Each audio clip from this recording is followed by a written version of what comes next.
All right. Should we go to the cultural differences that you've experienced? I don't know, you mentioned something to visiting India. I'm imagining, is it true that you visited India later on? Yes. So can you talk about that and just culturally that being in India, comparing it to US, where you were born, then in UK, and now in Italy? Can you talk about the cultural differences that you've experienced in different places that you've been? Yes. Even the ones that you've not mentioned. Right. Yes. So that in itself is an interesting kind of package to open, I guess. So when we were younger, our parents kind of made it a priority to visit extended relatives and family in India every 2 years. And, as a kid, it's easier to do that and kind of work around school because, when you're younger, it's a little bit more easier to do than when you're older. So we had the opportunity to, see grandparents, uncles, aunts, cousins, and, kind of going back to what I was saying about being an extroverted child.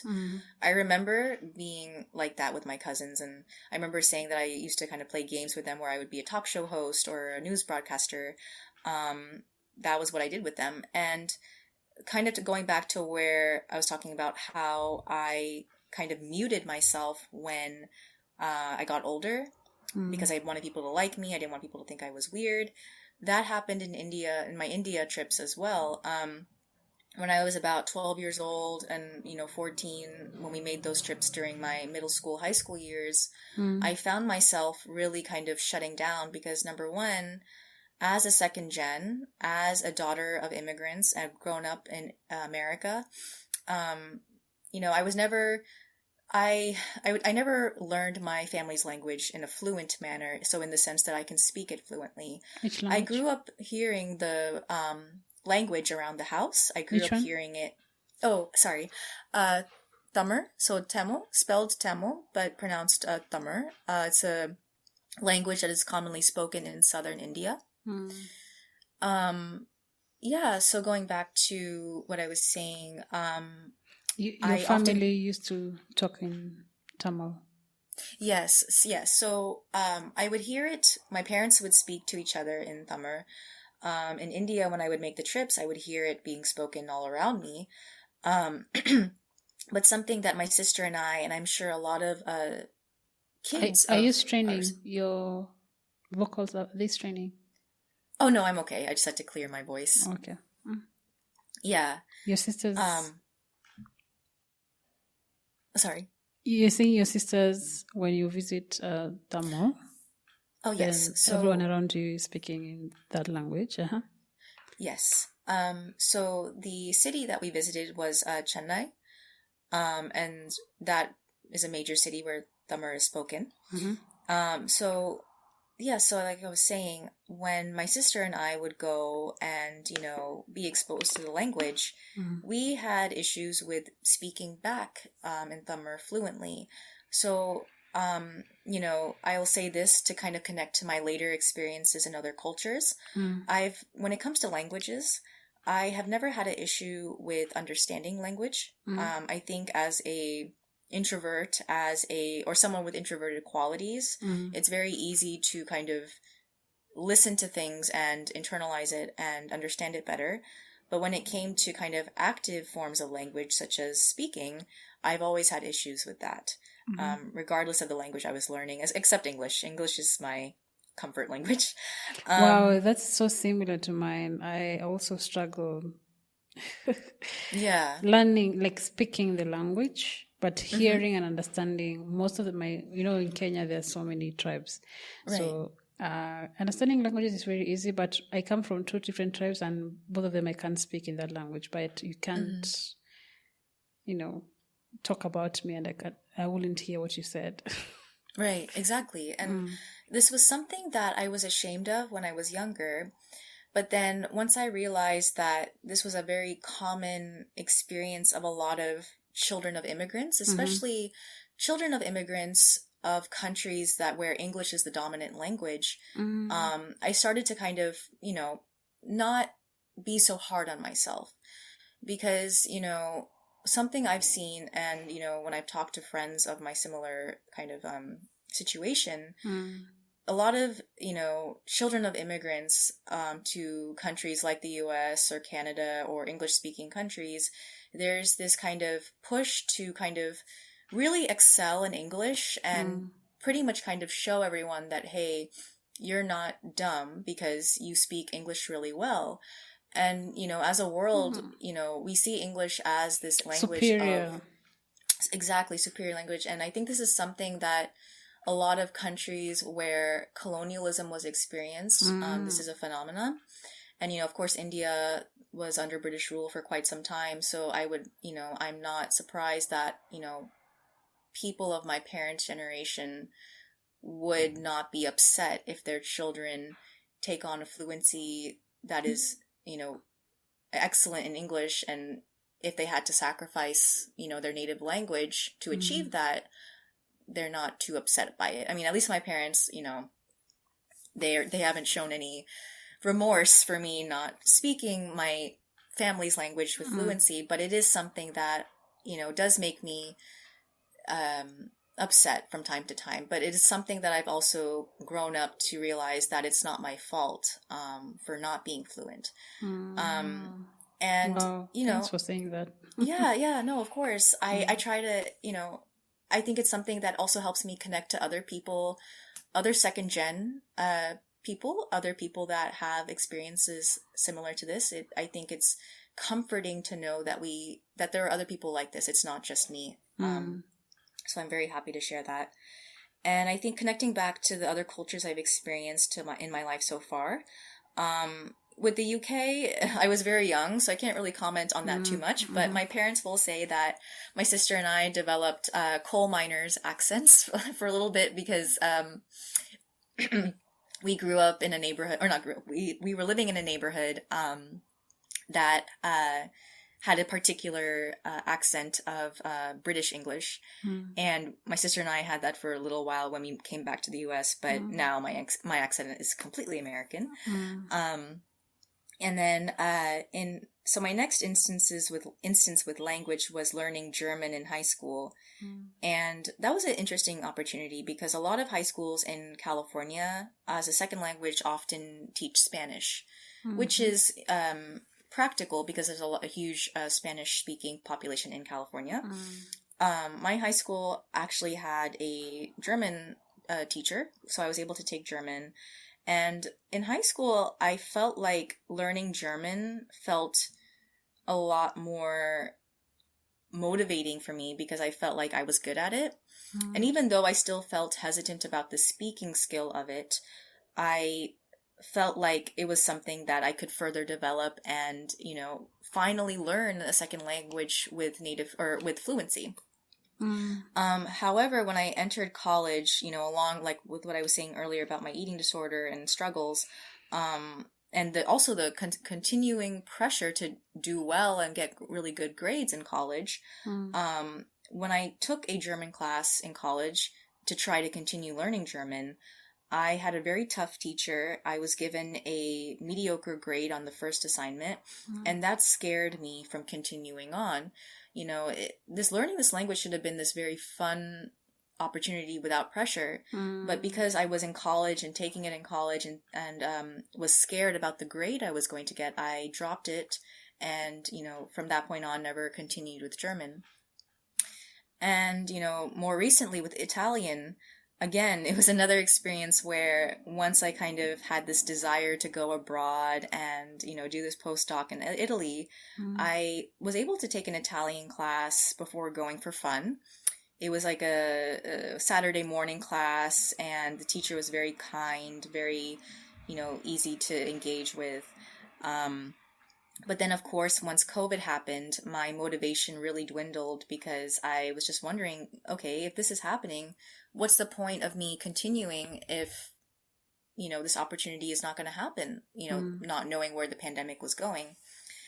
And then, of course, once I got to Italy, the culture kind of shock I experienced was, I think, very much influenced by what the pandemic had caused over there. as well as the environment I was in, and also the fact that I was working in a very international city, so a city where a lot of Italians were bilingual. They at least spoke English.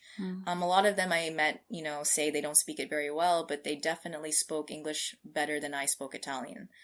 And when I first came to Italy, I was very excited about trying to find people to practice with, to hopefully, really finally immerse myself in a place where I could use a language like that.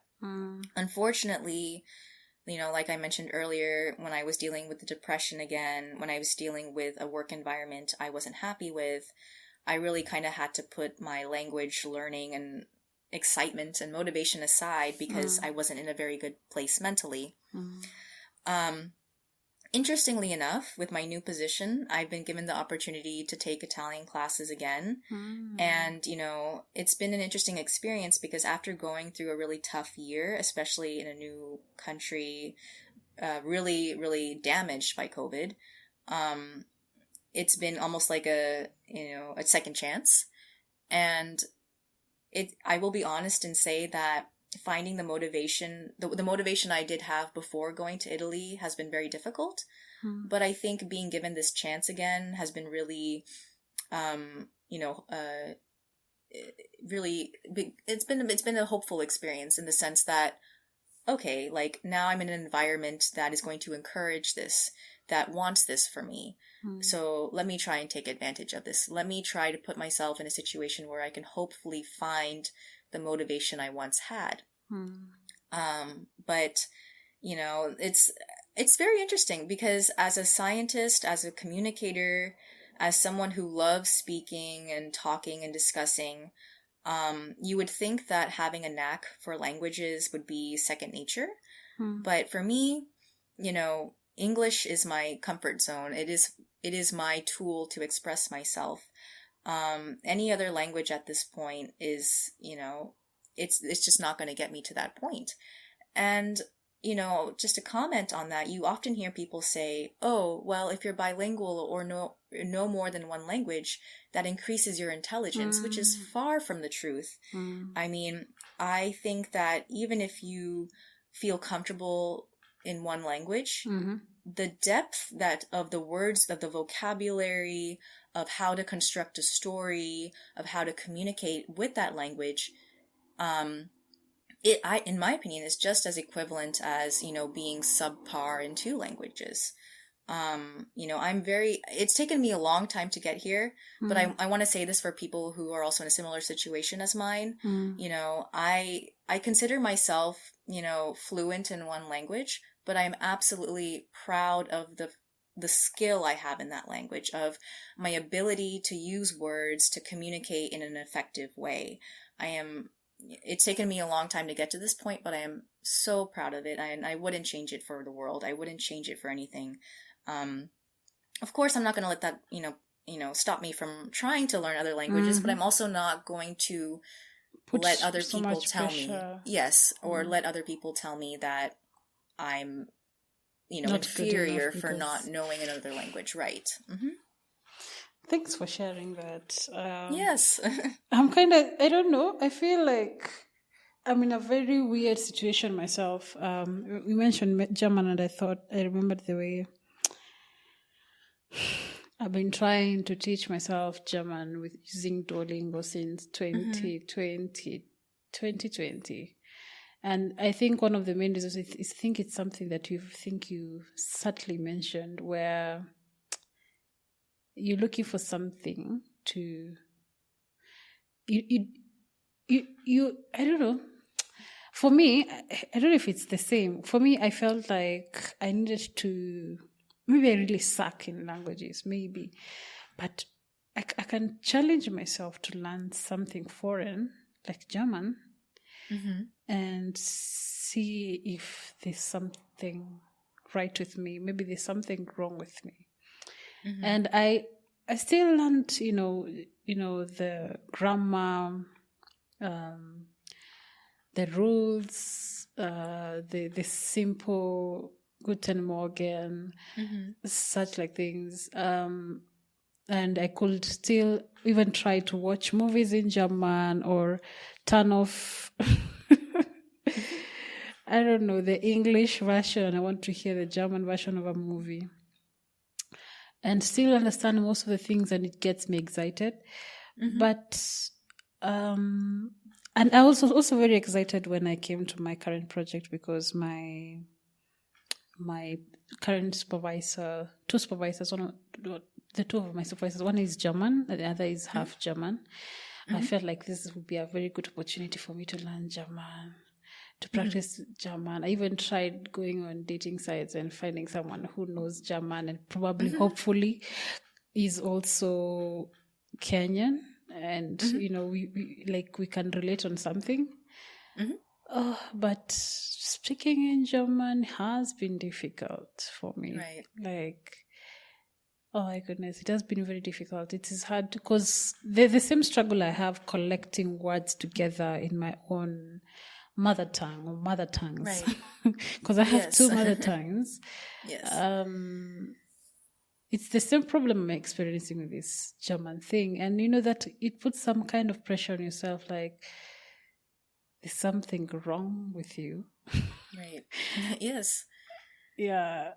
Thanks for sharing that, because I don't know where I am in terms of that. I love that you're in a space where you're okay with that, and it's okay. You're still open, but you're okay with where you are, with what you know now, English. Because there's also, for us, there's also Swahili. Swahili is the second, it's a national language. It's, and it's one of the African Union African Union languages, whatever.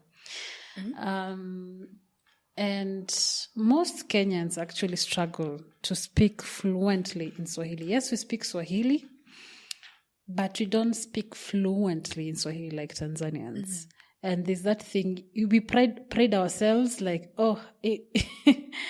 ati Kiswahili si mdomo chetu, like, it's actually a incorrect way of speaking Kiswahili, saying that Swahili is not our language, or we can't really speak Swahili. But we communicate in Swahili. That's even people who speak English. Like, we easily speak in English. We easily communicate in English. But you'll still find someone easily ducking back to Swahili words. Like, just say something in between a sentence. Like, sometimes I will stammer, not because I don't know something in English. It's just that sometimes it's easier to communicate whatever I was saying in putting a Swahili word in, like a normal Kenyan will do, right?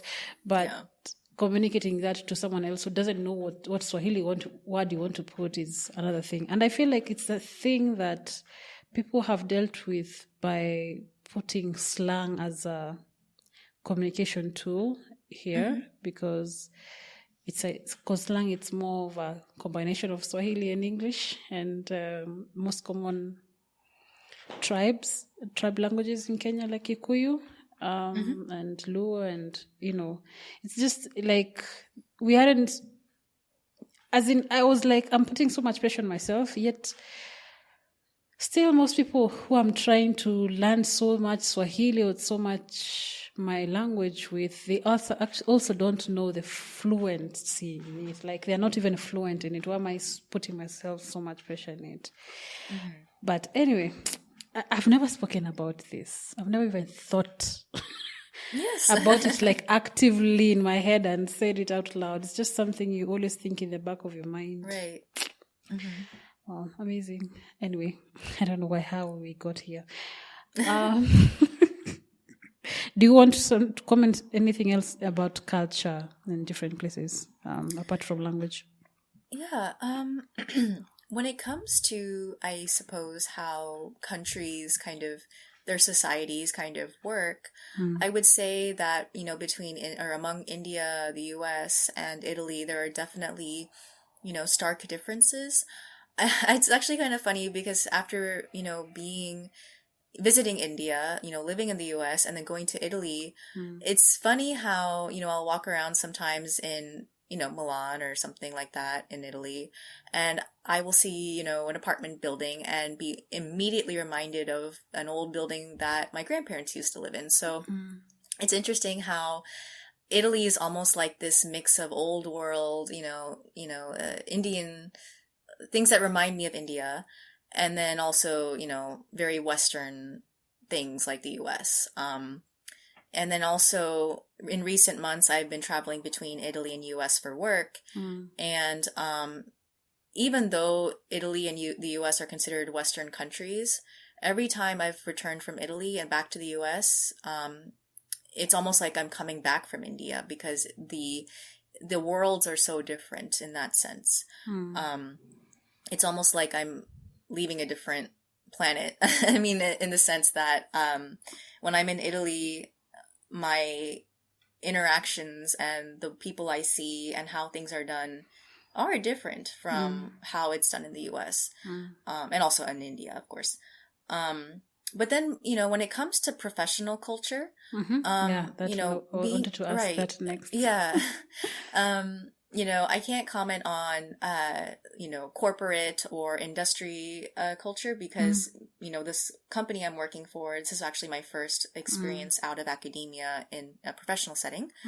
But being an international company, I think there is a greater understanding of how things work in the US and in other countries. So I think my experience is very similar, and actually probably a little bit more better than American companies in some ways, because there's a lot more priority on work-life balance and, colleague interactions and, looking out for the employee, which is really nice. When it comes to academia, in my experience, my academic experiences in the US were a lot similar to how they were in Italy, in the sense that I feel like academia, no matter where you go in the world, the traditions, the structure, the expectations are always the same.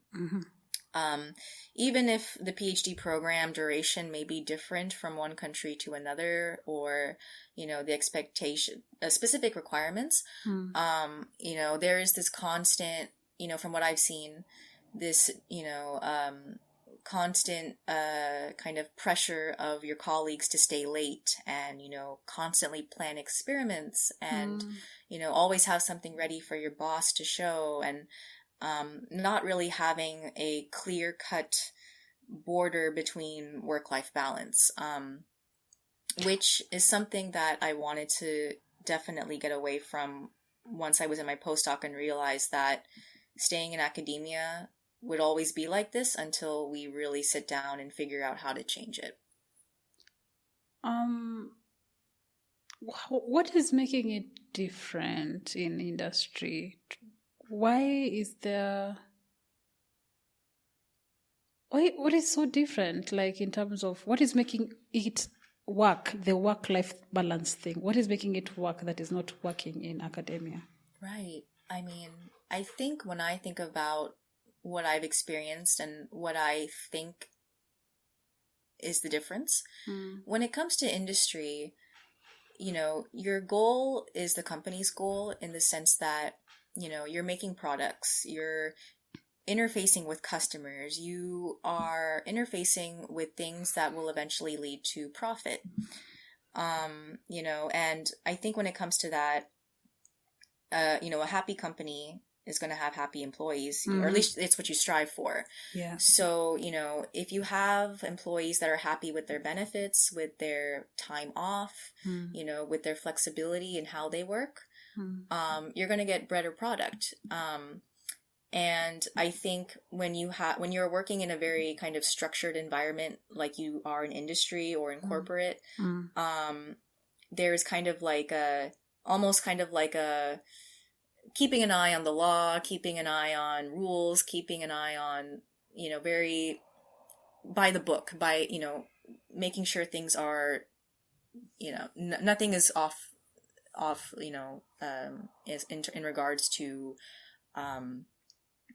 like anyone calling something out, and they want everything to be clear, so that no one can accuse them of anything, I would think, in general. But when it comes to academia, I feel like it comes from this sense of like old tradition.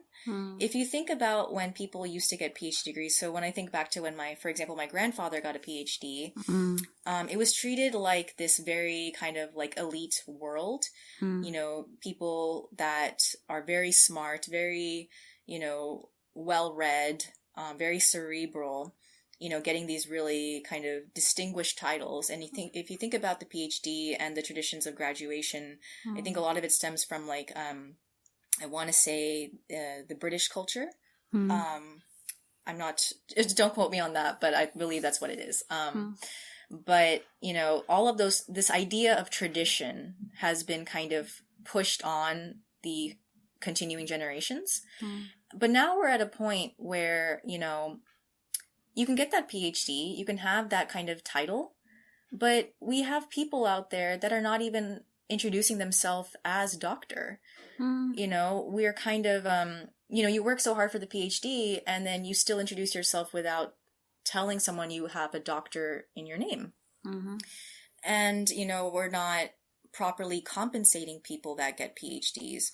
We're not,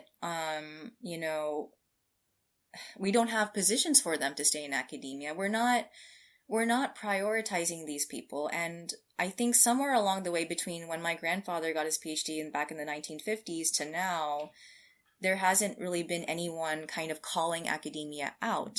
There hasn't been anyone looking at academia and looking at people and saying, hey, you can't treat your students like that. You can't treat your postdocs like that. You have to, have more structure. I think academia has kind of slid by because it's been kind of wrapped up in this traditions kind of view. I think it's been able to kind of escape the structure that you see in the corporate world and industry.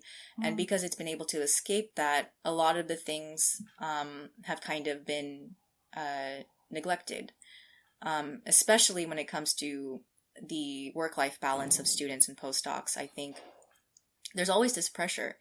When I think of my former colleagues, I just remember everyone always talking about how stressed they were. I remember people telling me, how little sleep they've had, but almost bragging about it because it's like that they feel like they have to do that. They feel like they have to show that they're always working, and like that's a form of excellence.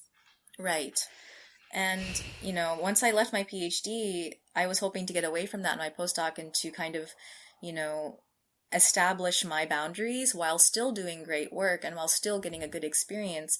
But unfortunately, what I came across was that academia, number one, is very entrenched in its ways. Number two, whether you leave one country to go to another, academia is still the same, in my experience.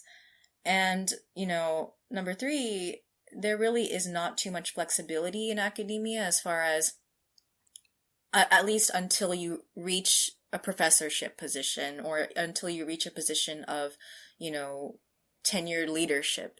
If you're a PhD student or a postdoc or a research assistant or something along those lines, a subordinate position, you're always going to be treated like a worker. I don't want to say slave, but in some ways it almost is like that, depending on the situation.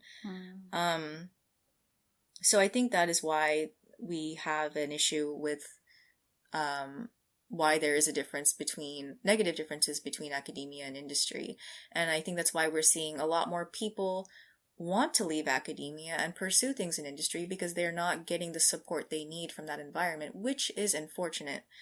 Because we do need happy scientists. We need happy researchers. We need people that want to go to the lab every day and find something new and exciting and advance things for society that could help society in disease and in finding cures for diseases and along those lines. But we want those people to be happy. We don't want them to be miserable, but a lot of people are feeling miserable, which is very unfortunate and which is very telling of how much we need to pay attention to prioritizing fixing academia. Academia.